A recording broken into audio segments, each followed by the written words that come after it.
Sebelum lanjut ke cerita, jangan lupa like dan subscribe supaya tidak ketinggalan kisah-kisah menarik lainnya. Selamat berjumpa lagi kawan-kawan, para pemburu kisah. Malam ini bertemu kembali kita dalam My Story Zone. Jangan lupa siapkan headset, siapkan kopi. Tapi kalau ke belakang jangan pernah pergi sendiri. Oke, nantikan cerita kami.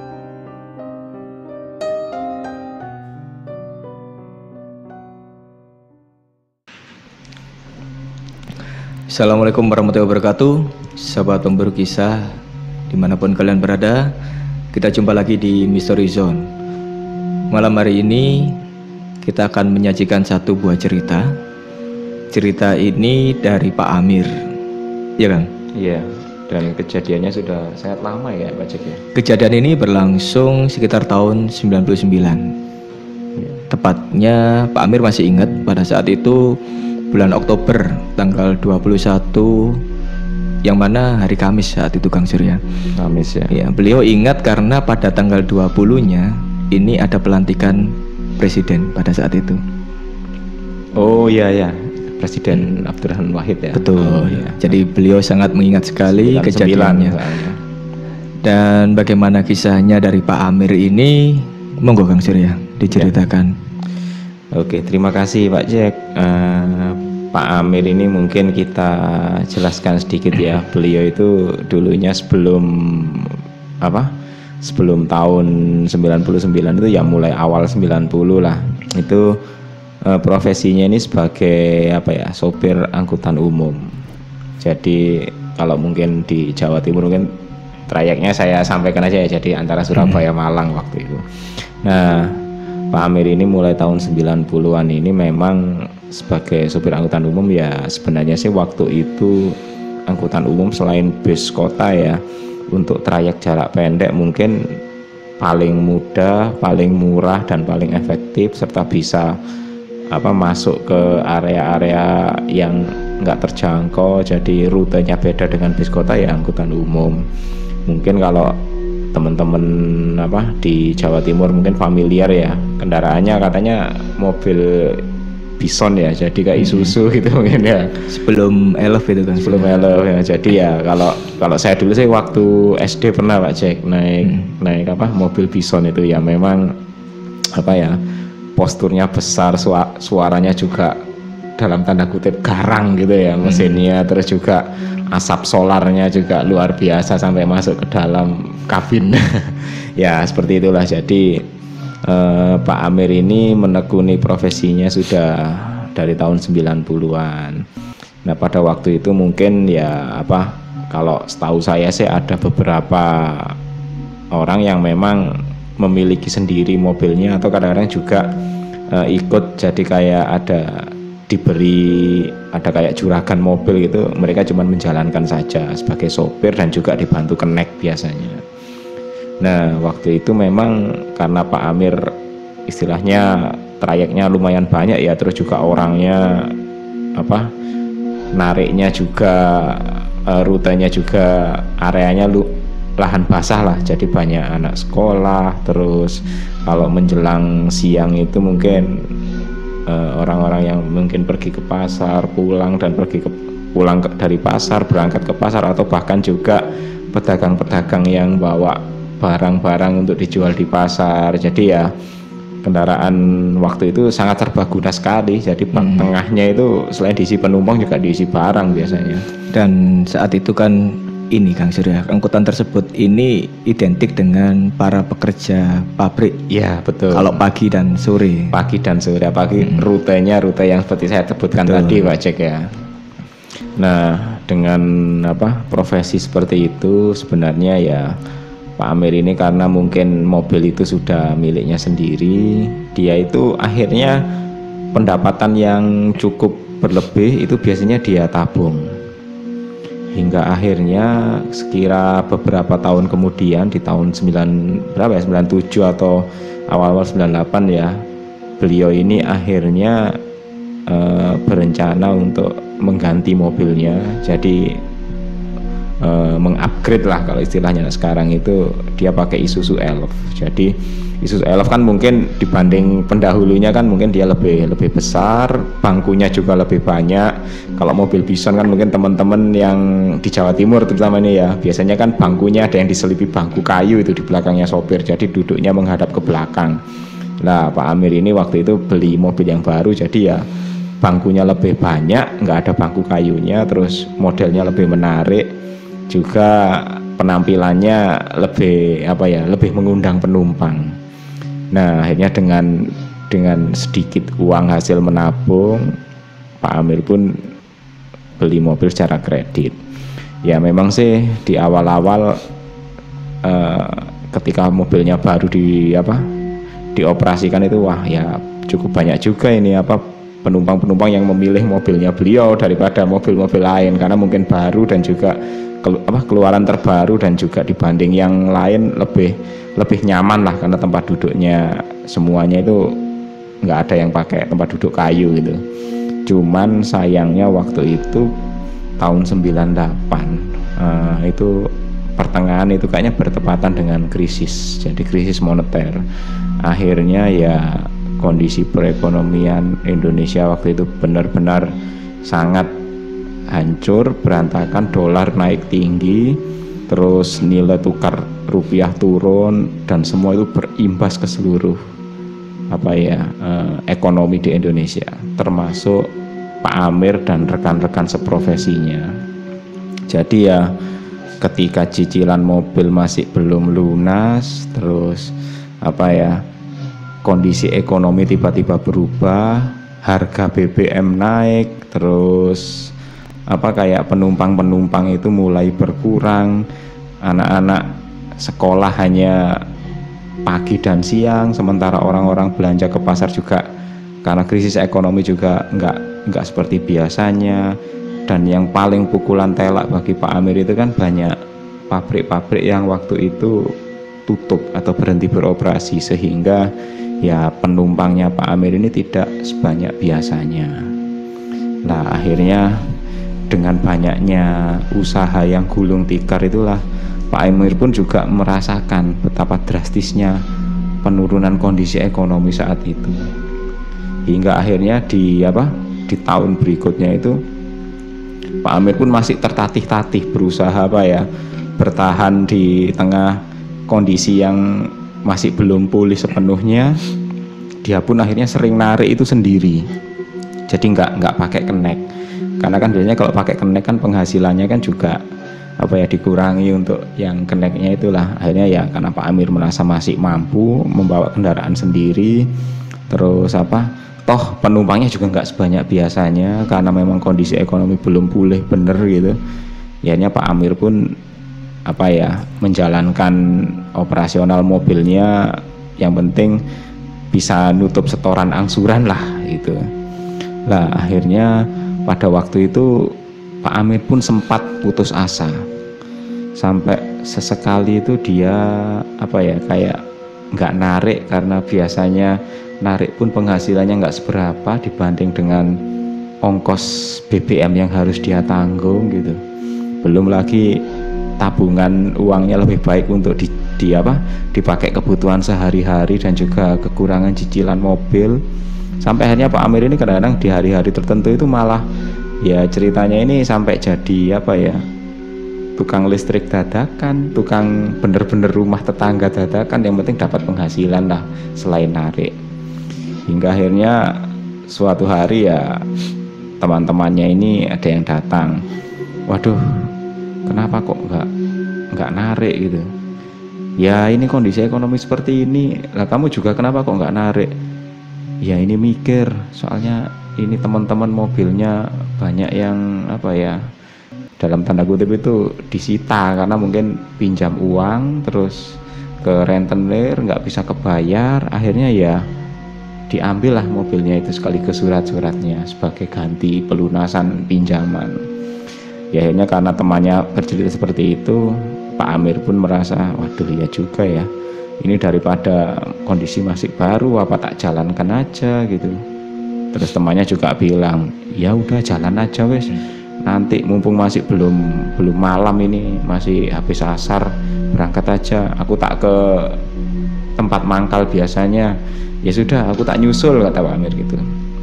Akhirnya setelah asar Pak Amir pun berangkat bawa kendaraannya. Ya karena mungkin beberapa hari ini nggak narik ya, kondisi mobilnya pun juga mungkin belum terisi BBM, jadi dia ngisi full dulu lah. Yang penting moga-moga hari ini bisa narik lah. Akhirnya dia mangkal di tempat teman-temannya ngumpul biasanya sambil mesen minuman hangat lah, kopi, ada yang mesen teh juga. Dan ternyata teman-temannya seprofesi juga mangkal di situ. Ya seperti biasalah, saling curhat satu sama lain mengenai kondisi ekonomi yang terpuruk, terus sampai sekarang juga belum bangkit. Terus itu juga kayak penumpang sudah nggak seperti dulu, penghasilan menurun. Bahkan Pak Amir pun juga bercerita sampai beberapa hari terakhir saya juga sampai jadi tukang lah, jadi tukang listrik, jadi tukang pipa, benerin rumah tetangga, benerin genteng dan lain sebagainya. Yang penting ada pemasukan gitu. Jadi ya obrolan-obrolan sepele yang rata-rata sama, kayak semacam dampak dari krisis moneter yang sangat berkepanjangan. Akhirnya kebetulan waktu itu karena gilirannya Pak Amir datangnya terakhir ya, jadi kalau ada penumpang yang berangkat duluan ya temannya. Tapi ya Pak Amir kadang-kadang juga kasihan melihat giliran temannya itu jamnya sudah mau habis, giliran yang lain berangkat cuman bawa 1 orang, cuman bawa 2 orang. Pak Amir pun juga miris, apa nanti giliranku malah aku harus berangkat nggak ada penumpang sama sekali, atau mending pulang aja, pikirnya Pak Amir gitu. Ya akhirnya teman-temannya sudah pada narik semua, entah itu dapat 2-3 penumpang, mereka pun tetap berangkat. Ketika giliran Pak Amir, ya mungkin karena dia merasa, wah ini kok kondisinya sepi sekali, ada apa ini ya, apa mungkin dari beberapa hari yang lalu kondisinya seperti ini gitu. Tapi Pak Amir makin lama makin menyadari, oh iya apa ini karena hari Kamis ya, malam Jumat, jadi kondisinya mungkin agak sepi gitu. Akhirnya dia pun terus menikmati sisa-sisa minumannya. Jadi ya kopi yang mungkin sudah tinggal ujungnya, tinggal mendekati ampasnya, itu pun ya diminum sama Pak Amir sampai tanpa sisa gitu. Ya ibaratnya setidaknya kalau hari ini tidak dapat orderan, nggak dapat penumpang, ya wis mungkin pulang sajalah, lagian agak capek gitu. Hingga akhirnya Pak Amir pun siap-siap ke mobilnya sambil layah-layah gitu, lihat jam, aduh kok sudah terlanjur malam ini, mau pulang juga nanggung, apa nungguin aja di sini ya. Karena biasanya kalau dulu Pak Amir itu memang kalau jam-jam menjelang subuh, jam 3 itu banyak orang-orang ibu-ibu penjual itu yang memang mau berangkat ke pasar. Apalagi waktu itu jamnya sudah hampir tengah malam. Jadi Pak Amir mikirnya, apa aku nggak usah pulang aja ya, jadi nongkrong di sini aja, biar besok dini hari kalau ada orang minta antarkan ke pasar, biasanya bawa barang banyak, itu aku dapat giliran pertama gitu.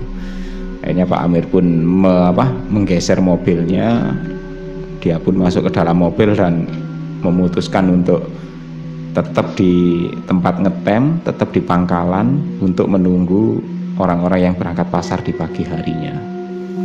Karena mungkin kecapean setelah seharian beresin jadi tukang di rumah tetangga, secangkir kopi itu pun tidak mampu menolong Pak Amir dari kantuknya. Hingga akhirnya tidak terasa Pak Amir pun ketiduran di dalam mobilnya.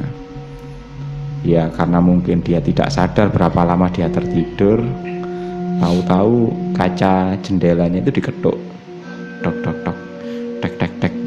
Nah Pak Amir pun terbangun, dia baru sadar, oh iya ini kan aku masih ketiduran, apa ini sudah terlalu pagi sampai teman-teman ini pada datang nyuruh aku berangkat, atau mungkin ada penumpang gitu.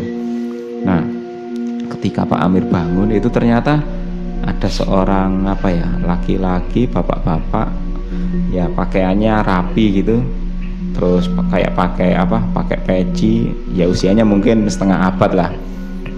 Pak Amir juga baru kenal orang ini kok, sepertinya bukan orang di sekitar tempat ngetem, bukan orang di sekitar pangkalan, terus kalau dilihat juga bukan orang mau ke pasar, pakaiannya kok rapi banget gitu. Ketika dibuka jendela, terjadilah obrolan. Pak, ini bisa narik, bisa mau kemana Pak? Ke pasar atau kemana? Saya ini sebenarnya mau apa ya Pak ya, minta anter, kalau boleh saya sewa gitu. Wah, Pak Amir seneng juga ini. Masih dilihat apa ya, masih kondisi gelap, ini jangan-jangan masih belum subuh ini. Oh iya, enggak apa-apa Pak, kemana? Enggak jauh Pak, ke kota sebelah. Setelah keluar dari sini mungkin Pak Amir nggak perlu jauh-jauh kok, hanya di kota sebelah karena ada acara. Jadi bapak itu mau menghadiri kayak acaranya akad nikah saudaranya atau familinya gitu, karena mungkin persiapannya harus pagi dan butuh kendaraan karena acaranya katanya pagi jam 7 gitu. Jadi kalau bisa berangkat sebelum subuh. Oh iya, terus bapak sendiri bawa keluarga? Lah ini sudah orang-orang keluarga saya sudah nunggu semua. Kebetulan nyari mobil yang besar biar semuanya itu bisa masuk gitu. Jadi ya Pak Amir itu masih setengah-setengah mengantuk gitu.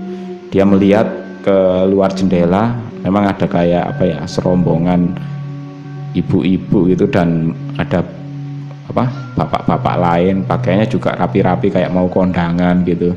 Terus sambil bawa kayak mungkin semacam mungkin seserahan atau apa gitu. Oh iya silakan, kalau yang penting jumlahnya nggak sampai 20 aja masih masuk mobil saya, katanya Pak Amir gitu. Oh iya ya Pak, nanti ongkosnya biasa aja ya Pak ya, soalnya ini kita nggak perlu ngebut kok, nggak perlu keburu, yang penting nyampe sana pagi-pagi. Oh iya nggak apa-apa, ongkosnya nanti kayak biasanya, katanya Pak Amir.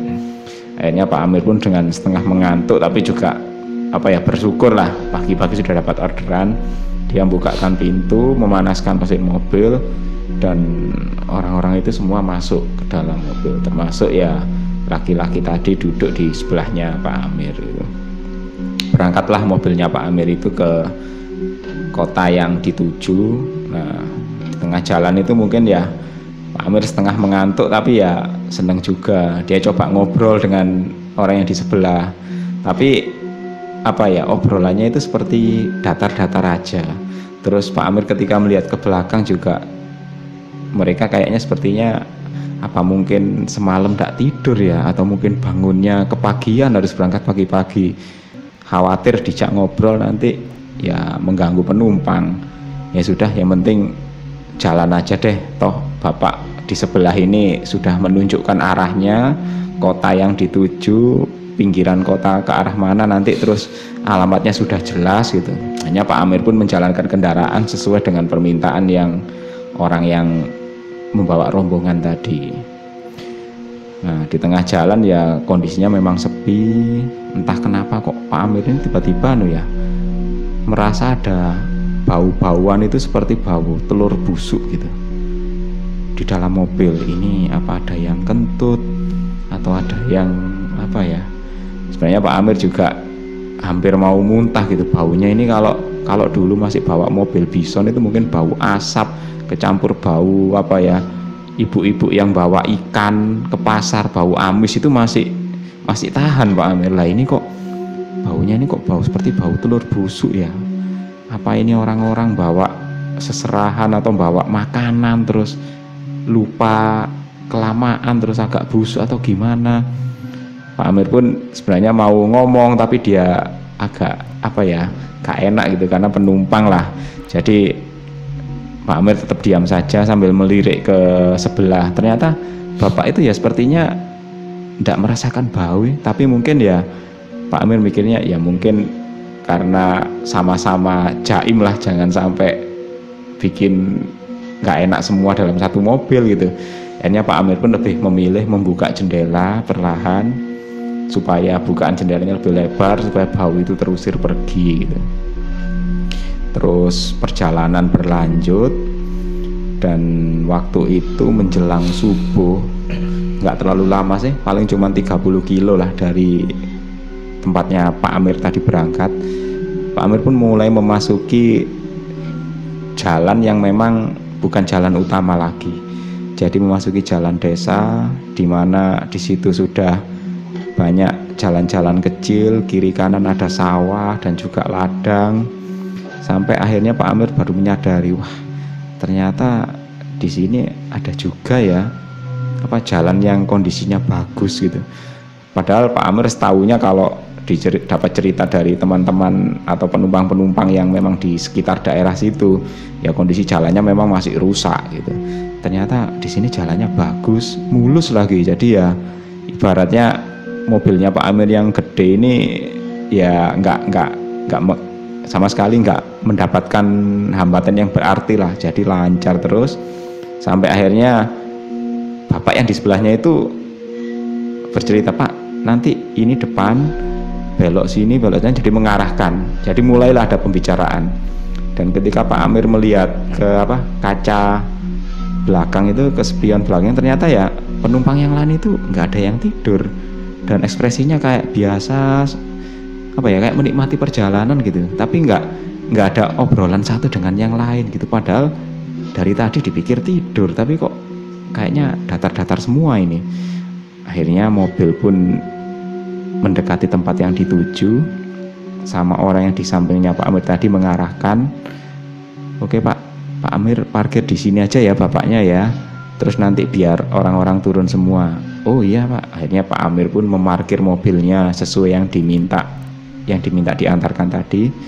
Orang-orang pun turun dan mereka semua itu berjalan menuju ke salah satu gang di tepian jalan itu yang ada kayak ada tanda janurnya gitu. Oh mungkin di situ acaranya, pikir Pak Amir.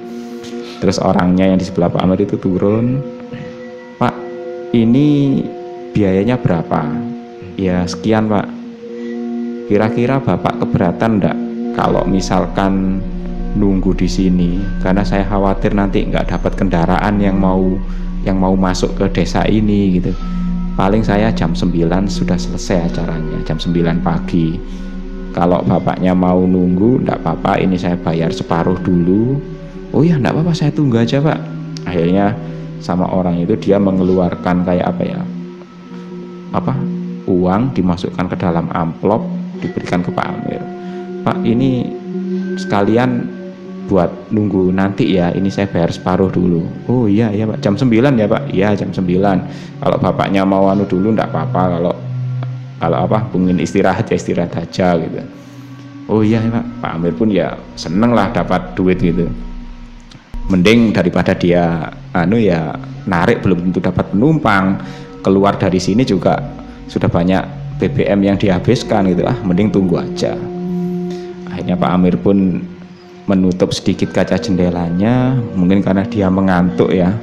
Jadi ya amplop berisi duit tadi dimasukkan ke dalam saku kemejanya.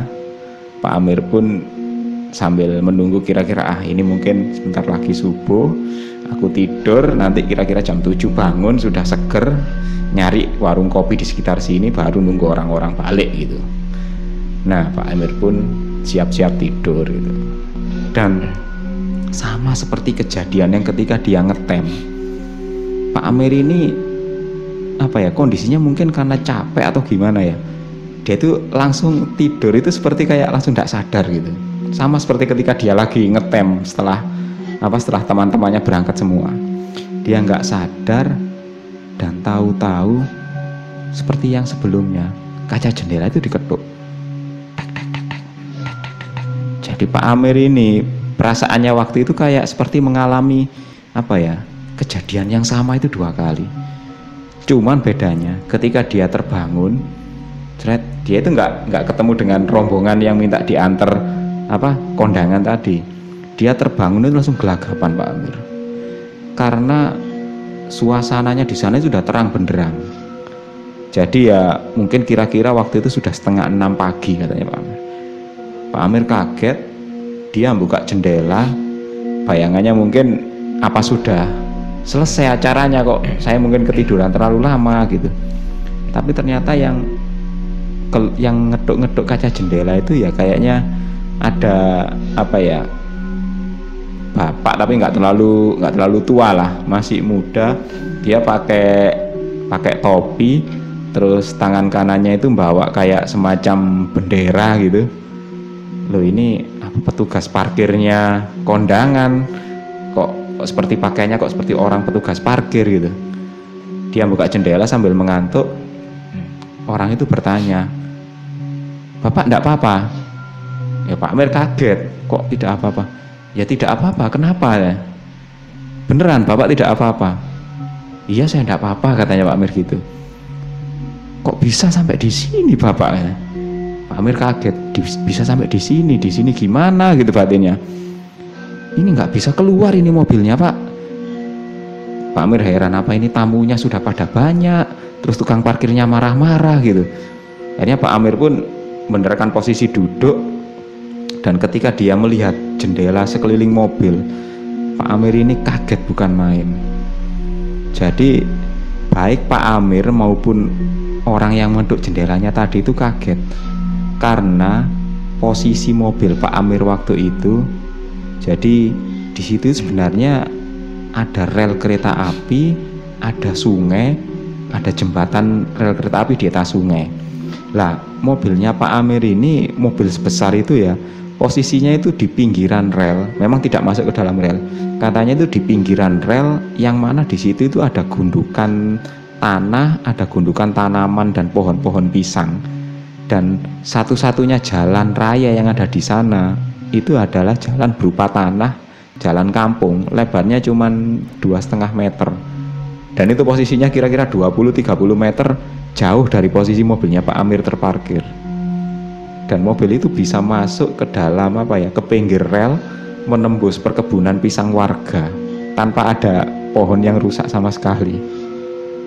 Nah, petugas yang tadi ngeduk-ngeduk pintu ternyata apa ya, petugas penyeberangan rel kereta yang memang tidak ada palangnya. Jadi ya lintasan rel kereta yang tidak ada palangnya itu katanya Pak Amir itu ada kira-kira ya 30 meter dari tempat mobilnya parkir lah.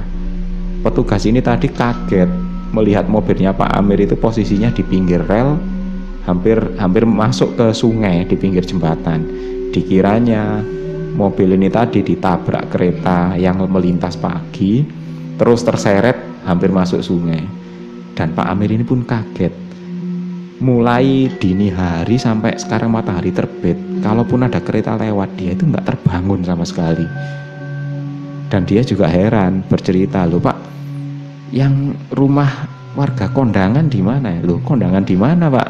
Ini di sini di tengah sawah kebun warga. Kalau kampung ya tadi di dekat pos saya," katanya. Loh, Pak Amir pun heran. Dia masih apa ya, kondisinya shock. Sampai akhirnya pagi itu banyak orang yang berdatangan melihat mobilnya Pak Amir yang ada di tengah di pinggir rel itu, di tengah kebun-kebun itu. Akhirnya pada keluar semua, berhenti. Ya Pak Amir dikasih minum, terus ditanya kronologisnya seperti apa. Sampai akhirnya kebingungan, yang mungkin pada akhirnya mobil itu pun harus diderek keluar. Dan Pak Amir pun juga semakin prihatin karena uang yang diberikan dini hari tadi itu ternyata isinya cuman kayak semacam daun dan tanah-tanah yang sudah mengering gitu. Ya akhirnya Pak Amir pun berusaha, ya sudahlah, mungkin bukan rezeki saya gitu.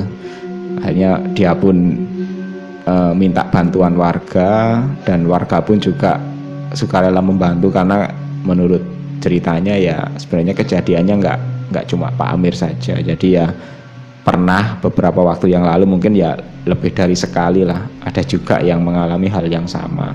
Dan untungnya nggak sampai kendaraannya itu melintang di atas rel lah, jadi nggak sampai celaka gitu. Ya ibaratnya cuman dalam tanda kutip dimintai tolong ngantarkan saja, kemudian dibikin tidur, setelah itu ya sadar dengan sendirinya. Jadi ya itu kisah Pak Amir yang mengalami hal-hal unik di beberapa puluh tahun yang lalu, Pak Jan. Ya belakangan juga ada yang terjadi seperti itu, Kang Surya. Kalau nggak salah kemarin ini, ya tahun kemarin kalau nggak salah, ya, yang di ini kan di Malang, di tol itu. Oh, yang di ya sama ya di tol Iya, Malang, di tol Malang ya, itu, yang tapi itu mobil keluarga itu ya. mobil keluarga. Tapi itu kan dengan dia sendirinya, dengan sendirinya kan dia. Ya, ya.